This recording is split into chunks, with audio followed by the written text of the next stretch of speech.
नमस्कार मित्रों, जय हिंद, जय माता की। मित्रों, ये देखिए आपके सामने काली मंदिर है। आज आपको हम एक ऐसे उद्गम स्थल पे लेके चल रहे हैं।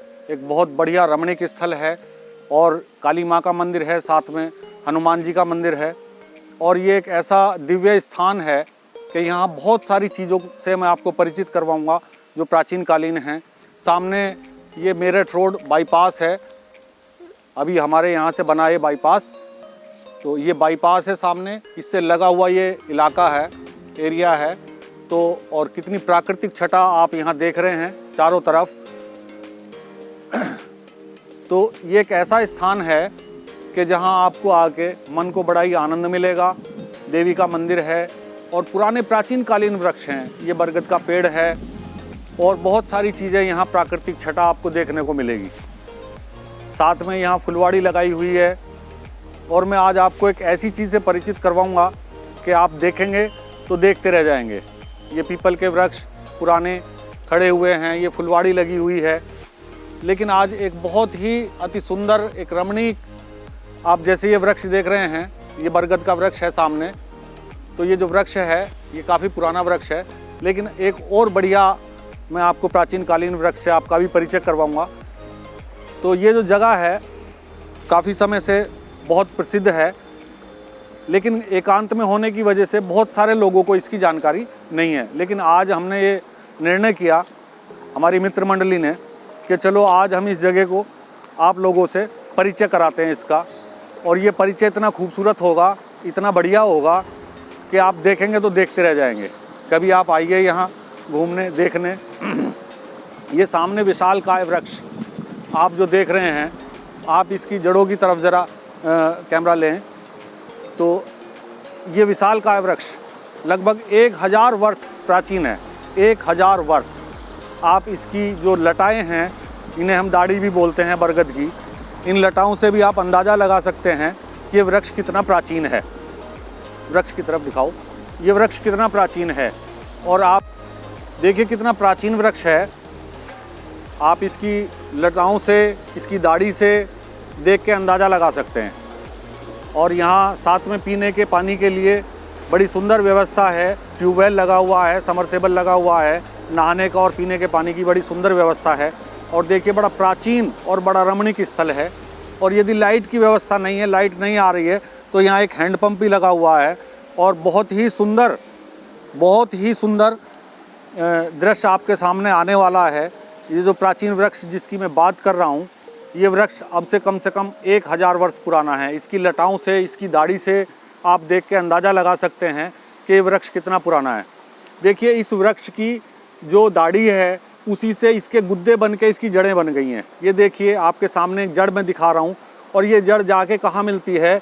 ये जड़ जाके ऊपर मिलती है इसी वृक्ष के गुद्दों में, यानी उसी गुद्दे से आके ये नीचे जो दाढ़ी लटकती है, ये दाढ़ियाँ कुछ समय बाद जड़ें बन जाती हैं। जैसे ये जड़ें आपको लटकती हुई दिखाई दे रही हैं, यही जो है दाढ़ी जड़ें बन जाएंगी कुछ समय बाद। और ये इतना विशाल रूप धारण कर लेती हैं कि आप इनको देखेंगे तो देखते रह जाएंगे। ये देखिए चारों तरफ इसी तरह से दाढ़ियाँ लटकी हुई हैं बरगद के इस विशाल वृक्ष की।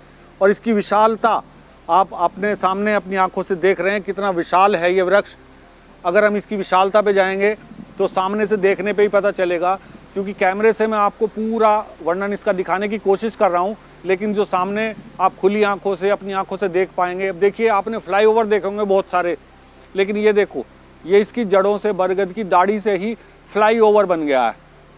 वहाँ से ये दाढ़ी आई हैं और ये चलते चलते चलते चलते चलते जो है यहाँ आ गई हैं। और यहाँ आके ये फिर बहुत विशाल जड़ों के रूप में परिवर्तित हो गई है। देखिए ये जड़ आ गई है इसकी। ये दूसरा फ्लाईओवर आपके सामने, यहाँ से फिर ये जड़ आगे चली है और फिर ये नीचे आ गई है। फिर देखिए ये विशाल जड़ बन गई है। इसी तरह की इसके पास बहुत सारी विशाल जड़ें, विशाल दाढ़ी, विशाल वृक्ष। 5000 करीब 1000 साल पुराना ये वृक्ष यहाँ है। और इसकी जड़ें आप देख रहे हैं, ये देखिए सामने, ये इसी की जड़ें हैं चारों तरफ। और इसके साथ साथ यहाँ बहुत ही एक सुंदर प्राकृतिक रूप से, कोई छेड़खानी नहीं की गई है, इसमें कोई सौंदर्यीकरण नहीं किया गया है। एक बहुत सुंदर छोटा सा तालाब देखिए कितना सुंदर तालाब इन जड़ों के साथ, और इतना रमणीक स्थल आप देख रहे होंगे कैमरे में, आपको दिखाई दे रहा होगा कि कितना रमणीक स्थल है।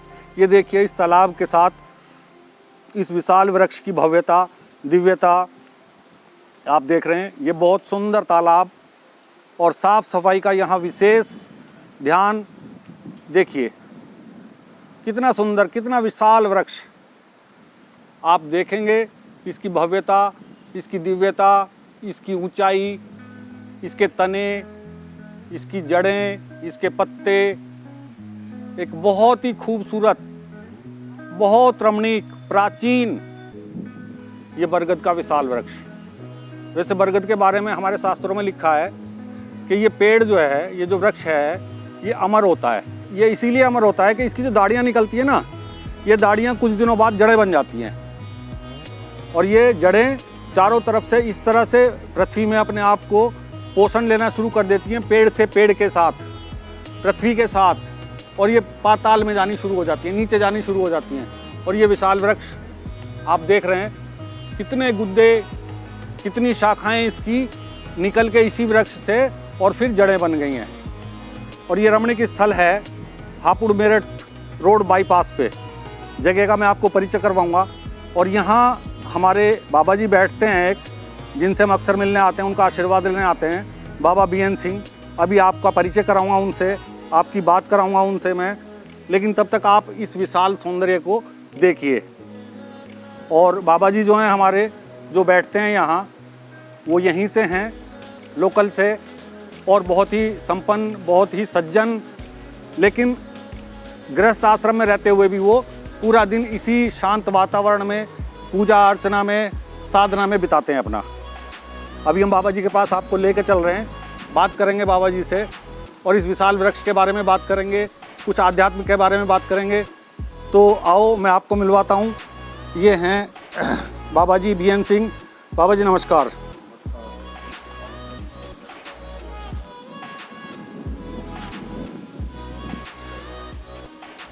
बाबा जी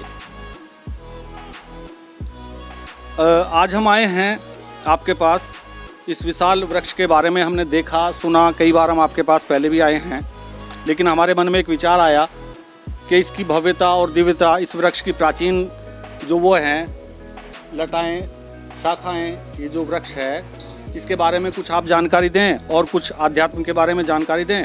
कृपया आप इसके बारे में कुछ हमें बताएं।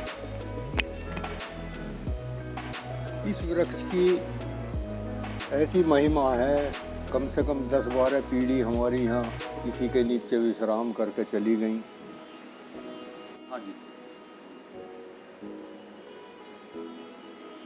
मैं कुछ भी कहने से पहले, आप जो मुझसे बात कर रहे हैं, आप सभी के अंदर विराजमान परमात्मा को पहले मैं नमस्कार करता हूँ। नमस्कार। कृपया परमात्मा मेरा नमस्कार स्वीकार कीजिए।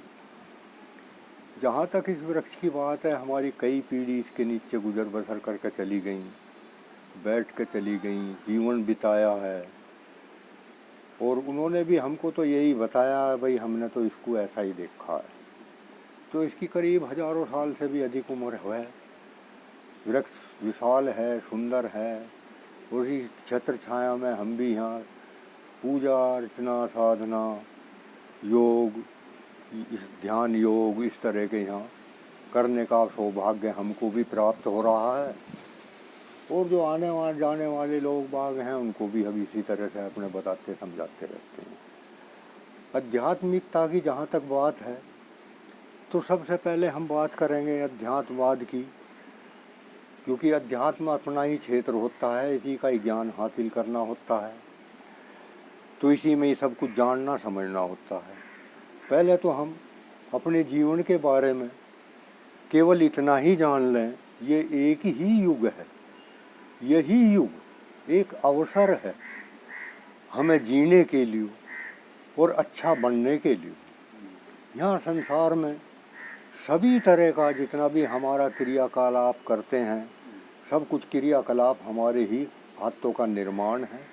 हम इस जीवन को स्वर्ग भी बना सकते हैं, इस जीवन को नरक भी बना सकते हैं, सब कुछ हमारे हाथों का निर्माण है।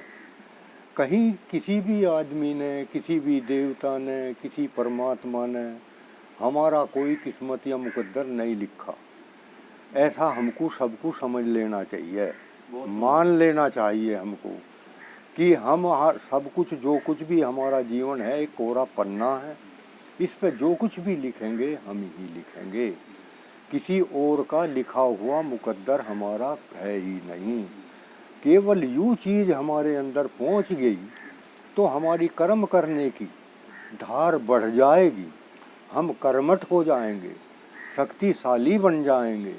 यदि मुकद्दर के भरोसे बैठ जाएंगे तो फिर तो करने को कुछ रहता ही नहीं, फिर रहेगा ही क्या करने को। फिर तो जैसा है वैसा भुगतते रहो और मिट्टी के लोदे जैसे हो जाएंगे, जैसे मिट्टी पड़ी है उधर फेंक दो उधर फेंक दो, कोई भी कुछ भी कर दो। तो हमें यूँ समझ लेना चाहिए, इस बात को अच्छी तरह से अंदर उतार लेनी चाहिए कि हम स्वतंत्र हैं। परमात्मा ने हमें शक्ति तो प्रदान की है, लेकिन हमें पूर्ण स्वतंत्रता भी दी है। हम जो चाहें अच्छा करते हैं तो हमें परमात्मा या कोई भी नहीं रोकता, गलत करते हैं तो परमात्मा उसे भी नहीं रोकते। बाबा जी, एक प्रश्न करना है आपसे। करिए। कि ये जो स्वर्ग और नरक की बात ये जो पंडित लोग करते हैं, इस स्वर्ग नरक के बारे में आप कुछ हमें बताएं। क्या ये सच बोलते हैं पंडित, या स्वर्ग नरक जैसा कुछ है या नहीं है? इस बारे में थोड़ा सा हमें जानकारी दो आप। देखो, इसे सही सही स्वर्ग को सही नरक को आप बिल्कुल ब्यौरेवार और सटीक और सच्चे शब्दों में सुन लें। जो हमें मृत्यु के उपरांत स्वर्ग नरक बताए जाते हैं उसकी तो कोई भौगोलिक स्थिति कहीं किसी ने आज तक ना देखी है, ना ही कोई देख के आया। क्योंकि इस धरती पे आज तक कोई भी मनुष्य ऐसा नहीं हुआ जो स्वर्ग गया हो और वो देख के आया हो फिर उसने यहाँ धरती पे आके हमें बता दिया हो। ऐसा तो कोई एक भी उदाहरण मिलता नहीं कहीं भी देखने में। या कहीं कोई नरक गया हो और नरक से वापसी आया हो और आके उसने हमें यहाँ बताया हो, ऐसा तो मुमकिन भी नहीं है और हुआ भी नहीं है। तो फिर स्वर्ग और नरक होता क्या है? होता है यही होता है इसी पृथ्वी पे। हर घर में नरक हो सकता है, हर घर में स्वर्ग हो सकता है, हर गांव स्वर्ग हो सकता है, हर शहर स्वर्ग हो सकता है, हर देश स्वर्ग हो सकता है। कैसे? जिस किसी घर के बाहर दरवाजे पर यदि हम यूँ लिख दें यहाँ ये नरक है, ये स्थान नरक है, और यदि उसके अंदर आदमी अच्छे रहते हैं, एक दूसरे का मान करते हैं, सम्मान करते हैं, परवाह करते हैं, ख्याल रखते हैं, तो इस तरह के जहाँ लोग बाग जिस घर में रहते हैं, बेशक उस स्थान का घर का नाम नरक रख दो, लेकिन वहाँ स्वर्ग ही है। जहाँ अच्छे लोग रहते हैं वहाँ स्वर्ग होता है। और किसी घर पे यदि स्वर्ग लिख दिया गया और उसके अंदर ईर्ष्यालु, बुरे, नफरत करने वाले, लड़ाई झगड़ा करने वाले आपस में जो लोग होते हैं, बेशक उसका नाम स्वर्ग रख रखा है, लेकिन वहाँ नरक ही नरक है। और इसी तरह से जिस गांव में अच्छे लोग रहते हैं, एक दूसरे की परवाह, मान सम्मान, सत्कार करते हैं, सम्मान करते हैं, इज्जत देते हैं, तो गांव स्वर्ग। जिस देश में इस तरह के लोग रहते हैं, एक दूसरे का अदब, मान सम्मान और सहायता मदद करने के लिए तैयार रहते हैं, तो देश में स्वर्ग। तो यही स्वर्ग है, यही नरक है भैया। इससे फालतू तो और कोई स्वर्ग आसमान में तो होता नहीं। अब पता नहीं पंडितों ने क्यों झूठ बोला या सच बोला, इसे वे पंडित लोग जानते होंगे। हमने तो कभी ऐसा कोई सुना नहीं उनके कि आसमान में मृत्यु के उपरांत कोई स्वर्ग गया हो और उसने आकर यहाँ बता दिया हो भाई फला जगह स्वर्ग बन रहा। तो ये तो कल्पित बात है भैया, कोरी कल्पना है। कल्पना के आधारों पर ही यूँ सब रच दिया गया कि मरने के बाद में स्वर्ग चला जाएगा, मरने के बाद में नरक चला जाएगा। जहाँ बुरे लोग वहाँ नरक।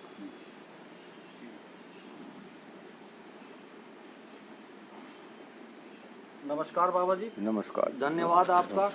आपने बहुत अच्छी जानकारी हमें दी स्वर्ग और नरक के बारे में।